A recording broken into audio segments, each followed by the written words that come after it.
ഓം നമോ ഭഗവതേ വാസുദേവായ. ശ്രീമദ്ഭാഗവത കഥാമൃതം നിത്യപാരായണം 4-ാം ദിവസം. ശൗനകൻ സൂതനോട് ചോദിച്ചു, അല്ലയോ ദിവ്യ സ്വരൂപനായ സൂത, അങ്ങ് പറഞ്ഞ ഭഗവത് കാര്യങ്ങൾ കേട്ട് ഞങ്ങൾ അത്യധികം ദാഹാകുലരായിരിക്കുന്നു.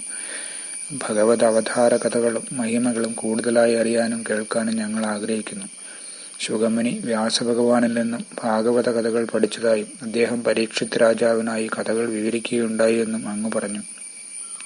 ശുഗമുനി അദ്വൈത ചിന്തയിൽ മുഴുകി ആത്മഭാവത്തിൽ നിറഞ്ഞു നിന്ന ഒരു മഹൽ വ്യക്തിത്വമായിരുന്നല്ലോ. ഒരിക്കൽ മകനായ ശുഗനെ വ്യാസഭഗവാൻ പിന്തുടർന്നു. ശുഗൻ യുവസുന്ദരനാണെങ്കിലും നഗ്നനായിട്ടാണ് നടന്നിരുന്നത്.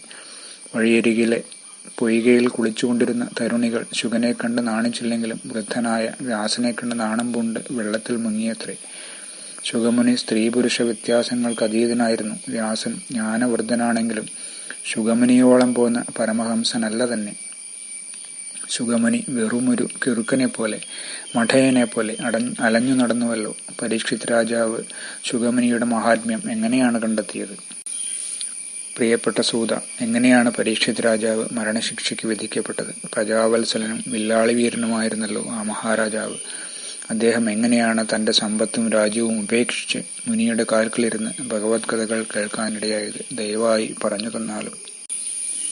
സൂതൻ പറഞ്ഞു, അല്ലയോ മുനിവര്യരെ, ഭൂത ഭാവി വർത്തമാനകാലങ്ങളെ മുൻകൂട്ടി അറിയുന്ന വ്യാസഭഗവാൻ ദ്വാപരയുഗത്തിൽ തന്നെ കലിയുഗത്തിലുണ്ടാവുന്ന കാലുഷ്യങ്ങളെപ്പറ്റിയും ധർമ്മഭ്രംശത്തെപ്പറ്റിയും മുൻകൂട്ടി കണ്ടിരുന്നു. അതുകൊണ്ട് വേദങ്ങളെ വേണ്ട രീതിയിൽ തരംതിരിച്ചെഴുതി വിശദീകരിക്കുന്ന മഹോത്തരമായ ഉദ്യമത്തിലേർപ്പെടുകയും 4 വേദങ്ങൾ 4 മാമുനിമാരെ പഠിപ്പിക്കുകയും ചെയ്തു.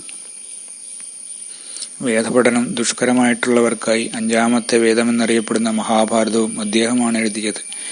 ഇങ്ങനെയെല്ലാം സജ്ജനക്ഷേമാർത്ഥം കർമ്മങ്ങൾ ചെയ്തിട്ടും വ്യാസഭഗവാൻ സംതൃപ്തനായില്ല.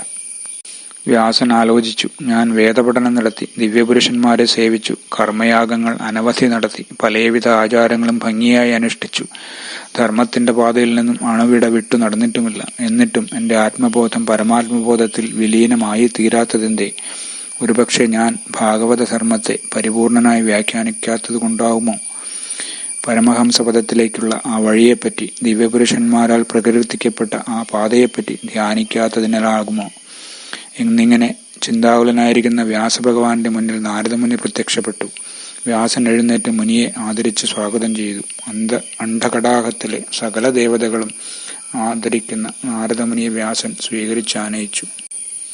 ശ്രീമദ് ഭാഗവത കഥാമൃതം നിത്യപാരായണം 4-ാം ദിവസം സമാപ്തം.